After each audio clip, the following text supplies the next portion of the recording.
message everyone put in, of course, it's not about one person. It's one team. And behind this team, there are more people as well. I mean, there are about 430 people in Khazanah today that comes from all walks of life. Very diverse background, many professionals. And I think we're still recruiting, right? Which is why we're doing this.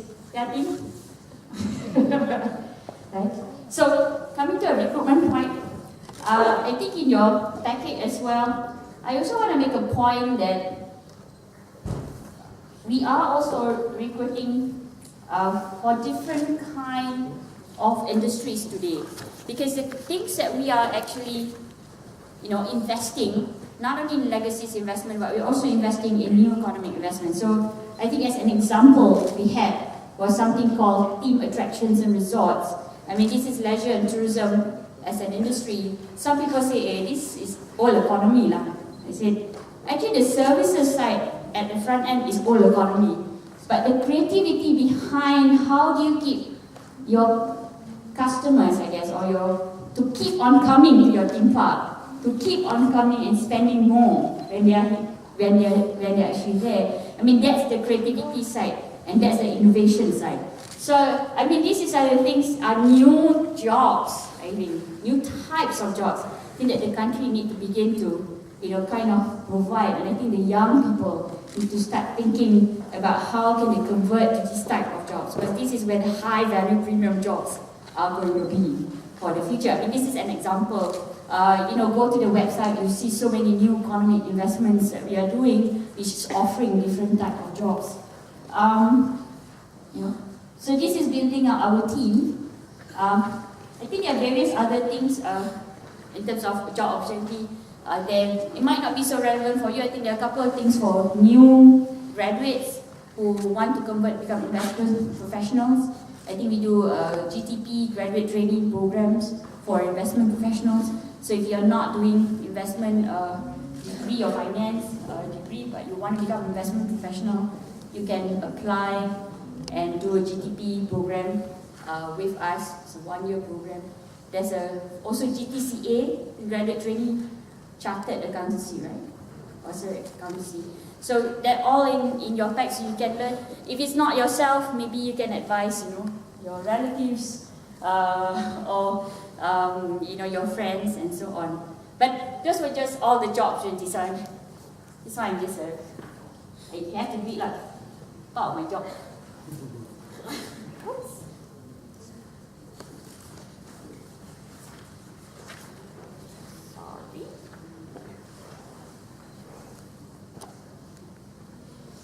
Well, the other bit, if you want to know more about the whole space of what we are doing with the companies, because the reality of it, I think Khazanah realizes is the real economy is really being generated by the government, by the government-linked companies. I mean, the companies who are on the ground, the companies who are generating the economic transactions.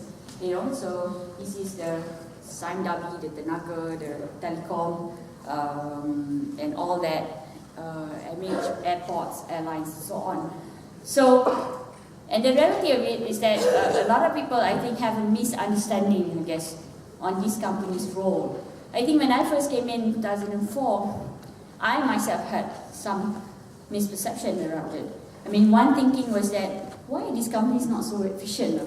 If they are more efficient, they have more money, they can do something more for the country. I had that thought, really. And as a CFO, as somebody who's thinking from a financial perspective, I mean, must run these companies more professionally. I mean, that's what I was thinking about, I must admit. And going in, I think the reality of it is that is very, very true. But there are so much pressures on this company, even though some side of it said, please manage this very efficiently, but on the some side of it, there is so much social obligation that's being placed on these companies. That they just have to invest, I guess, or make investments in capital expenditure. There is no way they can recover from a revenue perspective. Now the question that gets thrown to us is that, can we do that at a way that it can still break even?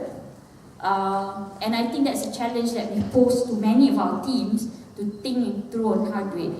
Now over the last 7 years, I think a lot of these teams have been successful in doing this.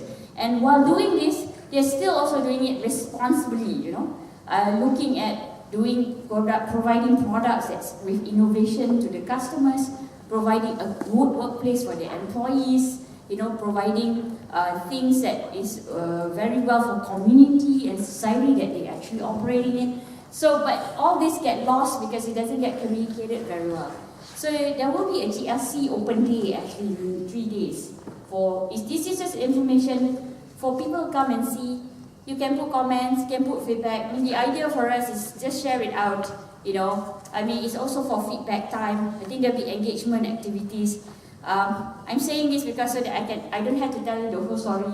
Might as well you go and see and experience the whole thing. It will be in KLCC Convention Center, KL Convention Center, which is KLCC.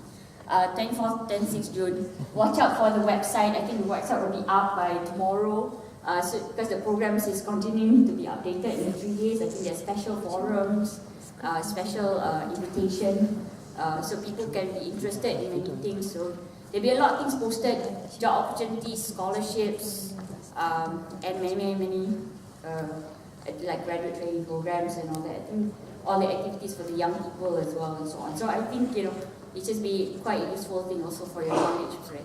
This is way too much things. I think that probably has been done. It's so difficult to articulate them. I think just these 2 minutes. But go in there, experience it. Ask people on the ground all the questions because they are really the people who are doing things on the ground. This is not just show. They're really making. They're all really just. It's based on substance. What we have really done for the last 7 years. Okay. So that's the Khazanah and its friends part, in relation to what it has done for the last 7 years. Now I want to talk a little bit about Khazanah and education. I mean, some people ask this question around, why would Khazanah, investment house, should build financial capital, but why are they in education? Of course lah, education can make money. You provide premium private school, can make a lot of money, right? But then they're not providing premium private school. So what are they doing? The real question is for us is that if you read in our brochure, I mean, this thing has been our mantra for the last 7 years. This particular house, okay, our staff I think knows this by heart because this is the 4 pillars of the things that we do. I mean, first and foremost, we are underpinned on our first foundation. Whatever we do, our focus is on long-term nation building. But the 4 pillars that we do, I mean, there's legacy investments, GLC transformation, new investments. These are things that, betul lah, ni kerja Khazanah. But our 4th pillar is about human capital management because we think if we are going to be long-term, that creates sustainable value, we don't think we can stop at financial capital. We need to deal with human capital, right? But the question is, what should we do? What's the question? We said, I mean, it's easy to write like active development and human capital for the nation. But what should we do? And that has been, I think, a struggle because it's been a lot of issues around this. I mean, the system, in a way, because you're trying to play catch up all the time, you're kind of behind the curve.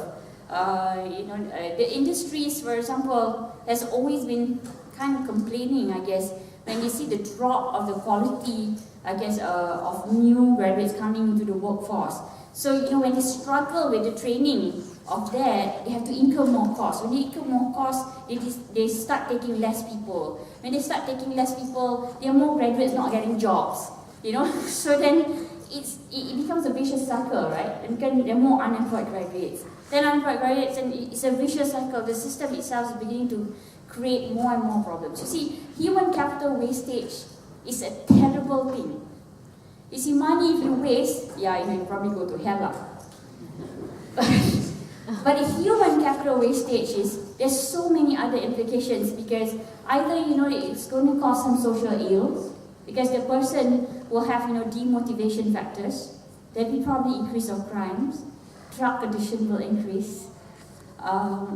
So you will see more and more of that. And this is all the consequences And the secondary vulnerability that affect us is really poverty.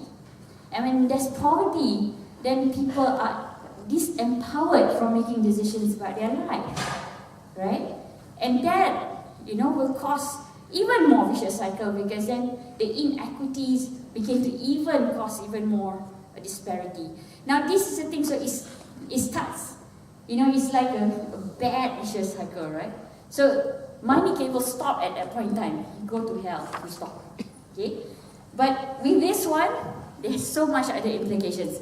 So for us, the question is that, do you continuously try and just address remedial, or do you try to do intervention, which is stop it at its cost and long term? But are you brave enough to break the cycle?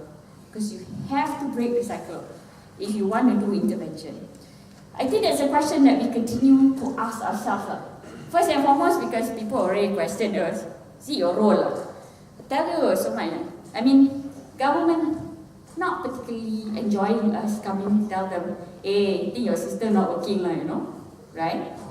Private sector operator also not particularly enjoying us telling, hey, public school quality got to improve. And then you guys, are not helping because you guys are happy charging for not a very high quality education, right? Because people will still pay for it because public school system sucks, right? Right? So private sector operator hates us for it as well, because we are raising this up, right? And of course the school and the teachers, the teachers is like, we got so much work already, we're working so hard already and telling us that we're still not doing our job. So literally, everybody hates us in this whole equation. That's the reality of it. So we really have to be really, really brave if you really want to do the right thing here. So that's the first question I have to ask the team. You guys want to be brave or not? If we don't want to be brave, then we cannot go even one little toe into it. Because this requires resiliency, this requires long term, this requires us finding whatever way of, obstacles, and how do we get around it. And I think that's the reality of it. It took us a while to strategize on it. But because we were trying to be careful, because we don't want it to be infant death lah kan. Buat kerja, tiba-tiba born a little bit and then die already. Right? We don't want that. We want it, we do, and then we consistently pursue it, until it grows up. Okay, so that's literally how it was lah.